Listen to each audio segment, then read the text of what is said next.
Voice of Indonesia. Dari Indonesia untuk dunia. Voice of Indonesia dari Indonesia untuk dunia. Pendengar, berjumpa kembali dalam Halo Diaspora. Untuk edisi Halo Diaspora kali ini, kita akan berbincang-bincang bersama dengan Bapak Fabian Budi Pasqual. Beliau selaku Vice President dan Executive Board Member dari IDN Global. Terima kasih Pak Fabian sudah meluangkan waktunya. Apa kabar? Sehat-sehat Pak? Terima kasih Mbak Sekar. Baik-baik, apa kabar juga?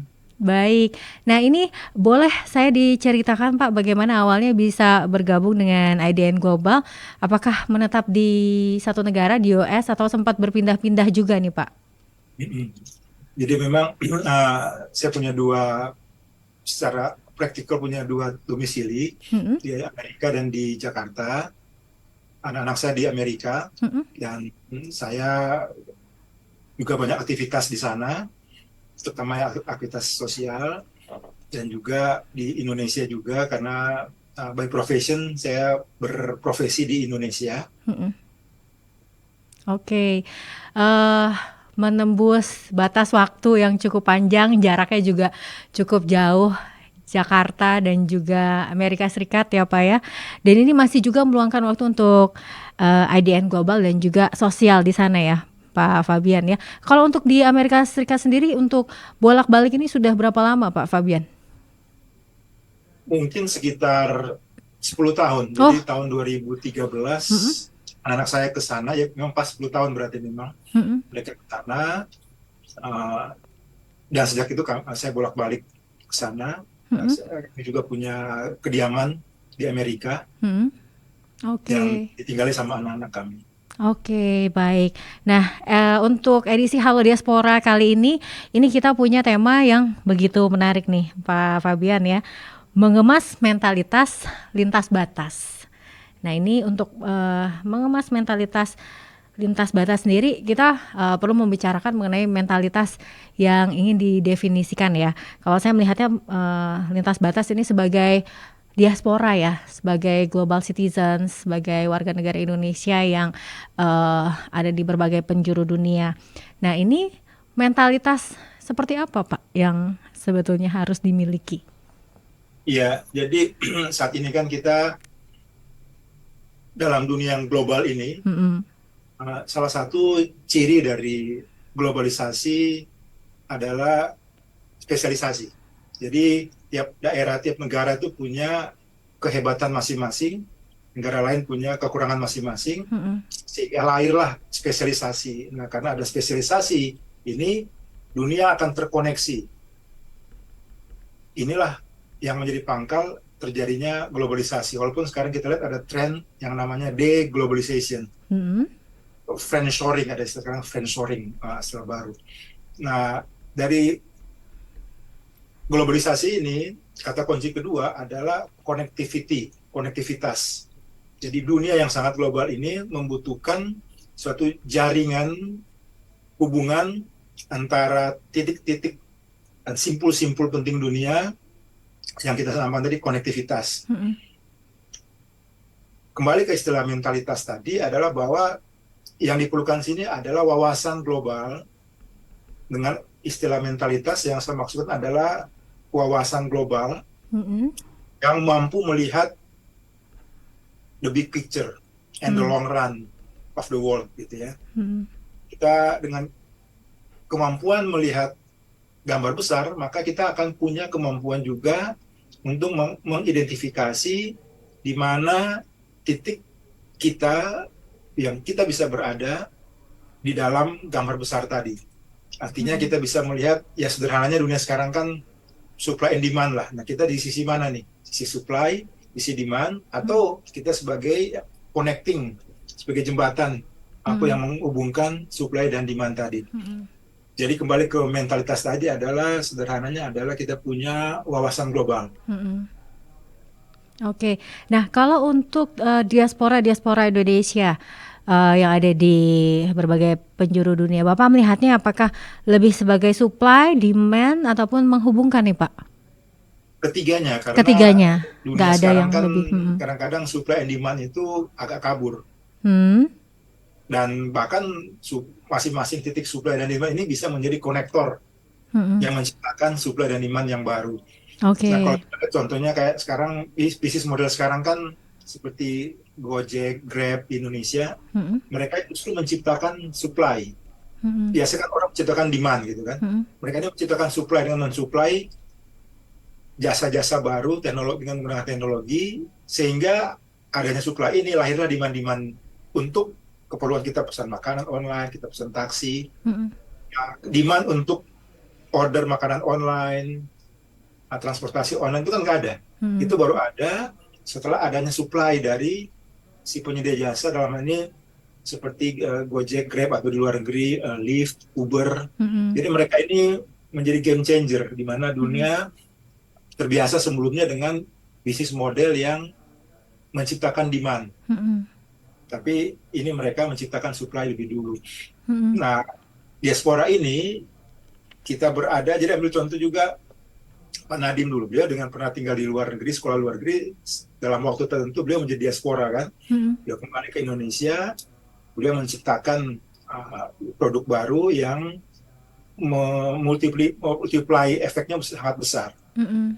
Ya juga adanya supply tentu diperlukan ada demand. Nah, ini bisa dipenuhi oleh para diaspora yang lain, atau bahkan juga karena diaspora ini berada di luar negeri, mereka punya jejaring yang unik di negara masing-masing. Mm-mm. Mereka bisa menjadi penghubung antara sumber daya yang ada di negara mereka dengan kebutuhan di Indonesia. Mm-mm. Jadi ya kita diaspora bisa punya peran di ketiga titik tadi, supply, Oke. demand, maupun konektor.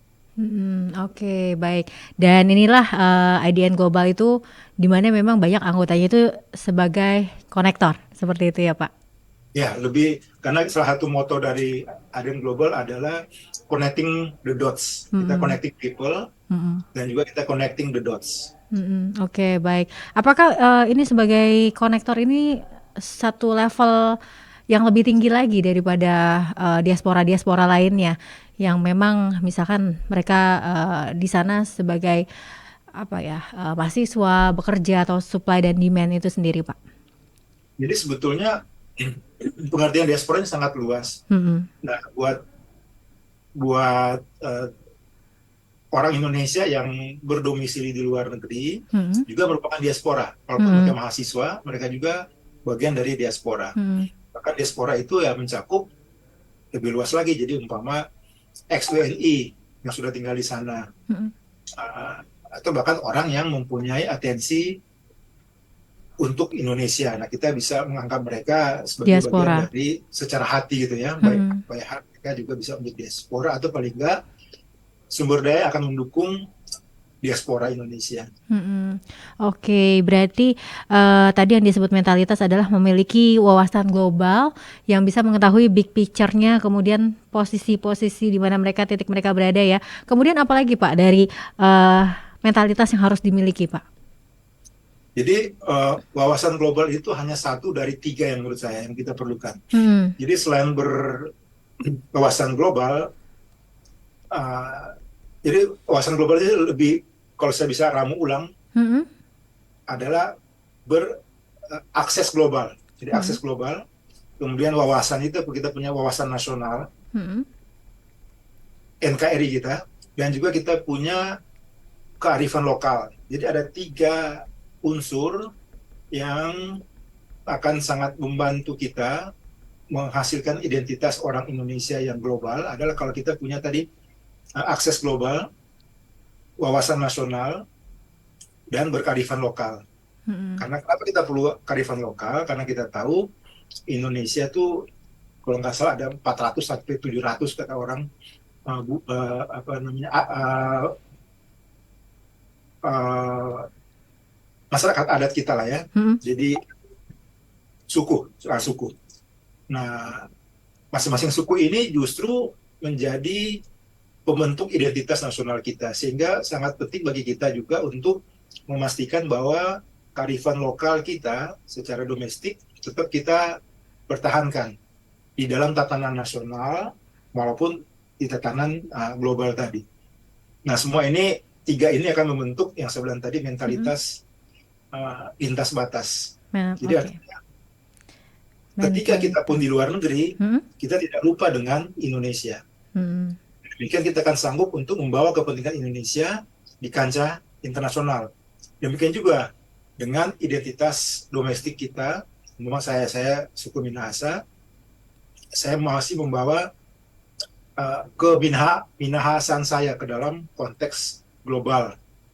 Hmm. Jadi kalau saya bilang mentalitas lintas batas itu mempunyai 3 ciri tadi. Mm-mm. Akses global, wawasan nasional, dan kearifan lokal.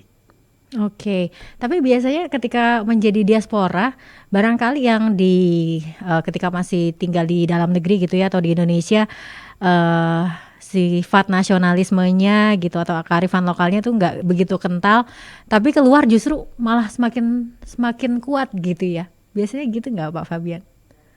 Iya, boleh jadi karena kan kita kalau kita berada di luar negeri kan kita kalau secara psikologis politik gini ya, Mm-mm. ini mungkin agak ekstrim tapi bisa jadi apa? Uh, Kadang-kadang tuh dalam tanda kutip gitu ya, common Mm-mm. enemy itu mempersatukan satu Oh, kelompok, iya kan? iya, Di sini nggak dalam bentuk selalu musuh, nggak negatif ya. ya. Kalau kita lagi di luar, kita merasa lebih kuat karena ada common eksternal lah, Mm-mm. iya kan? Jadi kita orang Indonesia merasa senasib sepenanggungan yang membuat kita menjadi makin erat ketika kita berada di luar negeri. Mm-mm. Saya kan punya kecenderungan untuk mencari kesamaan dan kita dengan mudah menemukan kesamaan kita dengan bangsa kita sendiri yang ada di luar negeri. Mm-mm. Oke. Nah, ini untuk akses globalnya sendiri untuk para calon-calon diaspora. Ini kan memang banyak yang punya cita-cita apakah ingin kuliah di luar negeri, kemudian juga bisa bekerja di luar negeri. Banyak sekali yang memiliki cita-cita tersebut. Untuk akses global sendiri, Pak, kadang-kadang memang untuk masalah aksesnya ya kita melihat memang untuk jaringan internet atau mungkin ilmu pengetahuan sudah banyak ya. Tapi untuk literasinya sendiri kan tidak semudah itu gitu ya sebetulnya ya. Kita bersyukur bahwa di Indonesia kemajuan teknologi di Indonesia khususnya dalam media sosial itu relatif sangat membanggakan. Sehingga orang-orang yang tinggal di pelosok desa sepanjang punya akses internet, mungkin mereka belum pernah ke ibu kota provinsi, yang ke Jakarta. Mungkin ke ibu kota kabupaten atau ibu kota provinsi mereka belum pernah, tapi mereka bisa bicara mengenai Paris, New York gitu kan. Karena apa? Karena mereka punya akses teknologi ke perkembangan dunia. Nah, ini akses ini kalau kita bicara akses tentu akan diperlukan penguatan dari teknologi karena teknologi akan membuka sekat-sekat yang ada. Jadi kalau dengan teknologi yang dunia menjadi tanpa batas lagi, cukup dengan gadget di tangan kita bisa berkelana kemana-mana. Jadi pertama yang memberikan akses itu teknologi. Yang kedua, jadi sempat Mbak Sekar sebut mengenai literasi. Jadi akses kedua, instrumen kedua untuk akses adalah pendidikan. Saya punya latar belakang akademik yang saya syukuri lah. Artinya walaupun saya background saya punya humble beginning, tapi dengan pendidikan saya bisa melakukan eskalasi gitu ya, naik ke strata sosial yang lebih tinggi karena pendidikan yang saya tempuh. Nah, di tiap pendidikan kan saya akan ketemu teman-teman sekolah. Teman sekolah ini akan membuka pintu buat teman profesi, dan itu menjadi snowing ball yang makin lama makin besar. Oke, baik. Dan tentunya juga bahasa ya Pak ya? Ya, betul. Ketiga itu bahasa. Jadi dua tadi kan, ketiga bahasa. Oke. Dan apakah memang bahasa Inggris itu masih satu hal yang wajib banget gitu, atau misalkan memang mau ke Timur Tengah atau apa masih bisa meninggalkan bahasa Inggrisnya gitu untuk dalam termasuk akses ini? Ya, ada dalam bahasa, saya nggak pinter bahasa Jerman, tapi ada satu kalimat bahasa Jerman yang saya selalu ingat. Mm-mm. Masalah gini, maaf dia punya pronunciation kalau salah. Die Grenzen meiner Welt sind die Grenzen meiner, saya lupa punya intinya Mm-mm. bahwa batas bahasaku adalah batas duniaku. Mm-mm. Grenzen meiner Welt, saya lupa lengkapnya. Mm-mm. Karena memang saya nggak pinter bahasa Jerman. Walaupun waktu saya SMA, saya senang belajar bahasa. Tapi tetap terinspirasi ya kutipan tersebut. Inspirasi. Jadi ya, ungkapan itu sangat benar bahwa keterbatasan bahasa kita akan memberikan keterbatasan dunia kita. Kalau kita pinter bahasa Inggris, kita akan bisa masuk ke dunia yang berbahasa Inggris. Terus terang, umpama contoh India, Filipina, kenapa mereka, terutama diasporanya, sangat berdikdaya di luar negeri? Sesungguhnya orang Indonesia itu nggak terlalu pinter dengan India, dengan Filipina. Kita mungkin kekurangan kita adalah kemampuan berbahasa Inggris kita. Kita bersyukur bahwa di Indonesia sudah banyak orang Indonesia yang punya kemampuan berbahasa Inggris. Tetapi kemampuan berbahasa Inggrisnya cukup beda, karena kemampuan berbahasa Inggris yang kita peroleh umumnya di Indonesia adalah pada at later stage. Jadi kita punya life stage gitu kan. Jadi bukannya di mother tongue kita.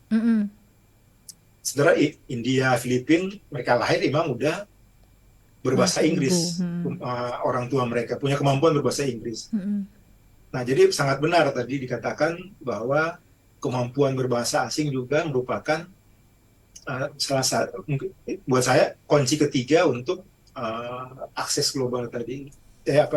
Mentalitas lintas batas tadi. Oke. Jadi kalau misalkan sudah menguasai bahasanya begitu ya, tapi itu juga belum cukup ya kalau misalkan memang tidak ada spesialisasinya tertentu gitu Pak Fabian ya. Iya, jadi kayak saya bilang tadi, dunia sekarang ini kan makin spesialis. Masing-masing kita harus punya kemampuan yang spesialis, yang lebih spesifik, agar kita nggak menjadi satu sui generis kan, jadi komoditas. Kalau kita akan jadi komoditas gitu. Nah, kita idealnya adalah menjadi seorang spesialis. Walaupun sebelum menjadi spesialis harus menjadi seorang generalis. Jadi kalau generalis itu definisinya knows something about everything. Itu generalis. Kalau spesialis knows everything about something, ya kan? Jadi saya ulangi, kalau generalis knows something about everything. Spesialis knows everything about something. Oke. Jadi untuk seorang menjadi spesialis, dia harus punya kemampuan untuk menjadi seorang generalis dulu, supaya apa? Agar dia mampu melihat, istilah saya tadi itu the big picture. Ya kan? Kalau enggak dia akan lost gitu.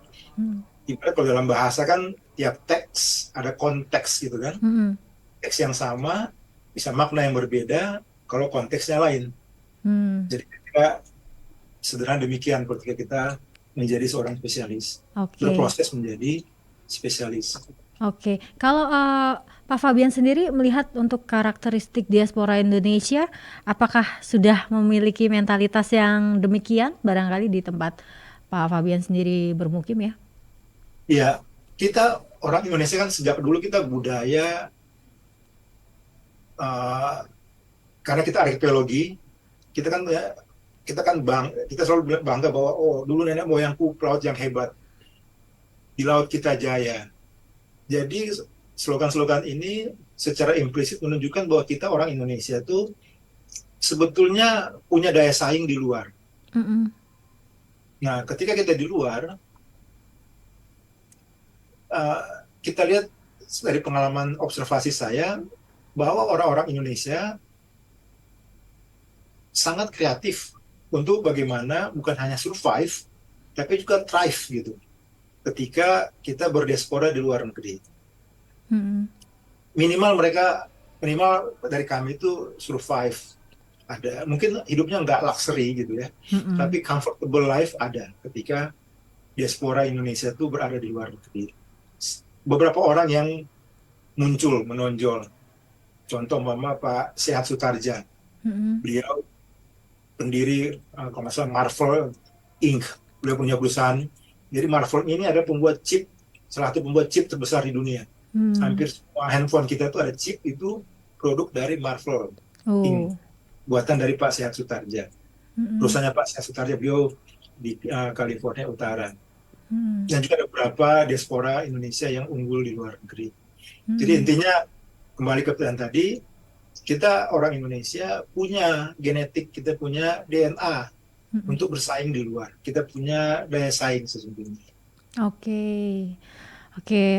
Jadi ternyata memang banyak ya yang belum masyarakat Indonesia secara populer mengetahui kalau ternyata diaspora Indonesia ini sangat berdaya saing gitu dan juga memiliki mentalitas yang demikian.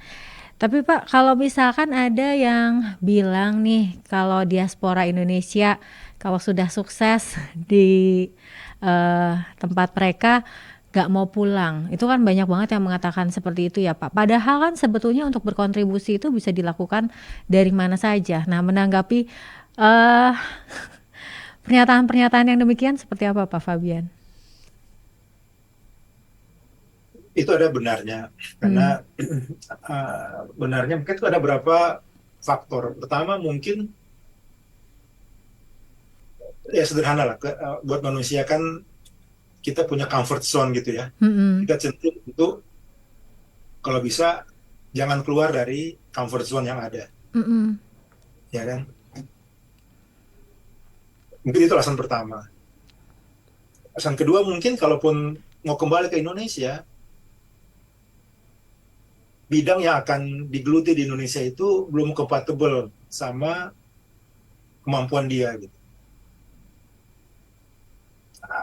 Dengan kata lain mungkin ekosistemnya belum ada lah, kalau istilah keren tuh ekosistemnya tuh belum ada yang bisa menunjang atau di mana kalau kita kembali akan memberi added value yang sinergi, mempunyai nilai sinergi gitu. Hmm. Ya. Akhirnya yang rugi bukan yang bersangkutan, juga ya Indonesia gitu, kehilangan sumber daya diaspora di luar negeri. Maka kita bilang tadi, idealnya diaspora itu kembali ke Indonesia, dia menciptakan supply. Mm-mm. Pak Nadiem gitu kan, kembali menciptakan supply. Sehingga akan ada demand yang datang sendiri. Dengan Mm-mm. kata lain, istilah kerennya itu kita kembali ke Indonesia, kita menciptakan lapangan kerja. Jangan mencari lapangan kerja. Mm-mm. Lapangan kerja yang ada, biarlah buat yang ada di Indonesia. Kalau kita nggak menciptakan lapangan kerja baru, ya kita memberi nilai tambah yang baru gitu terhadap lapangan kerja yang sudah ada, sehingga lapangan kerja itu bisa makin ekstensif atau makin intensif. Jadi ada added value yang bersifat sinergi gitu. Kira-kira demikian, Mas. Oke, jadi kalau misalkan nggak masuk dalam dua kategori tersebut, ya udahlah ya di negara yang saat ini berada aja gitu ya, Pak Fabian ya. Iya. Oke, baik. Nah ini IDN Global diaspora juga walaupun jauh dari tanah air tapi dengan nilai-nilai yang tadi seperti disebutkan ada wawasan nasional, kearifan lokal. Ini tentunya juga memiliki harapan yang begitu besar dan juga ingin memberikan kontribusi yang begitu besar untuk Indonesia. Nah terkait hal ini Pak Fabian mungkin juga mewakili IDN Global, harapan apa yang ingin disampaikan Pak? Ya, terima kasih. Ya, pertama kita menghargai pemerintah yang sudah mengakomodasi kepentingan diaspora. Dalam secara legislasi peraturan sudah ada beberapa peraturan yang akomodatif, mengatur imigrasi, ke visa, dan beberapa juga bahkan di Kementerian Luar Negeri ada staf ahli Menteri Luar Negeri yang khusus menangani mengenai masyarakat Indonesia di luar negeri. Yang kita perlukan sekarang ya dua hal utama sih ya. Jadi penguatan yang sudah ada Mm-mm. dan menciptakan hal-hal baru yang belum ada. Kira-kira begitu. Oke. Penguatan umpama, saya ambil contoh aja, Mm-mm. staf ahli Menlu Mm-mm. yang diaspora. Mungkin bisa ditingkatkan dengan level dirjen, yang kalau staf ahli kan ya dengan sekolah hormat, ya tetap eselon 2 sama dengan dirjen levelnya, tetapi sumber daya operasional akan lebih besar kalau di level dirjen. Dan kedua, secara peraturan. Saat ini kalau di Indonesia, perusahaan asing untuk investasi di Indonesia itu akan wajib minimal 10 miliar. Nah, mungkin pemerintah bisa membuat pengaturan khusus bahwa untuk diaspora Indonesia yang ex-WNI, secara administrasi dia sudah WNI, sudah WNA. Sehingga kalau masuk Indonesia bawa investasi di sini, harus tunduk pada kewajiban modal minimum 10 miliar. Nah, ini kan cukup besar. Karena ini 10 miliar ini untuk bisnis berskala besar. Sementara kita yang diaspora, yang ex-WNI, mungkin dia akan masuk ke Indonesia skala kecil menengah. Jadi akan sangat bagus kalau pemerintah membuat eksepsi bahwa kewajiban minimum 10 miliar ini tidak berlaku buat ex-WNI. Sehingga mereka, kalau mereka bisa buktikan bahwa mereka sebelumnya adalah WNI, mereka bisa masuk dan berinvestasi di Indonesia dengan modal level pengusaha kecil atau menengah. Nah, jadi dengan demikian kita untungnya tuh di volume gitu kan, di omset lah. Walaupun kecil-kecil, tapi kalau banyak diaspora yang masuk akan jadi besar juga gitu. Itu pertama. Kedua, yang ini mungkin cukup sensitif, tapi saya mau share di sini adalah mungkin pemerintah bisa membuka lebih lebar lagi keluarga negara ganda. Nah, saat ini Indonesia mengakui, tetapi hanya sebatas sampai umur tertentu harus memilih. Saya memahami bahwa ada beberapa pandangan yang tidak setuju dengan keluarga ganda yang dibuka penuh. Alasan keamanan nasional, apa semua. Tetapi marilah kita kaji lagi. Saya nggak bilang mana yang benar, mana yang salah, tapi coba dikaji lagi. Karena dengan kita membuka kewarganegaraan ganda penuh, itu akan memberikan akses buat orang-orang Indonesia ke dunia yang lebih lebar lagi tanpa mereka meninggalkan kewarganegaraan Indonesianya. Ada pandangan bahwa kalau sudah WNI, sudah nggak lagi WNI, nasionalismenya, kalau sudah punya warga negara asing, sudah jadi warga negara asing, nasionalismenya akan berkurang. Nggak juga. Masih banyak orang yang sudah WNA, tapi sangat cinta Indonesia. Ambil contoh, saya punya tante adik kandung ibu saya, dia sudah WNA karena kawin sama WNA, tapi hatinya tuh hampir tiap tahun dia mesti pulang Indonesia. Dan suaminya yang WNA sudah meninggal, ini kalau nggak salah baru kemarin dia balik dari Indonesia kembali ke negaranya. Jadi ini usulan berikut adalah mungkin pemerintah bisa mengkaji lebih lanjut kemungkinan dibukanya kewarganegaraan ganda secara penuh, gitu. Ini beberapa poin yang mungkin masukan dari saya pribadi, ya, nggak mewakili IDN Global, tapi dari saya pribadi demikian. Oke, baik. Ini seru banget ngobrol sama Pak Fabian. Cuma karena keterbatasan waktu, jadi kita harus mengakhiri perbincangan kita. Tapi barangkali nanti di lain kesempatan kita bisa ngobrol-ngobrol lagi ya, Pak Fabian ya. Senang hati. Baik. Dan ini bagi para calon diaspora atau yang mau punya cita-cita jadi diaspora gitu ya. Nah, ini ada tadi bukan tips-tips ya, ada hal-hal yang perlu kita perhatikan agar bisa menjadi diaspora yang juga memiliki mentalitas global, mentalitas tanpa batas. Dan ini tadi mulai dari wawasan nasional, kearifan lokal, dan juga akses global ini ya yang harus dipenuhi juga. Dan tentunya juga bahasa menjadi hal yang penting sekali untuk kita perhatikan. Dan semoga makin banyak masyarakat Indonesia yang juga bisa memiliki akses untuk berpetualang dan meraih ilmu di berbagai belahan dunia.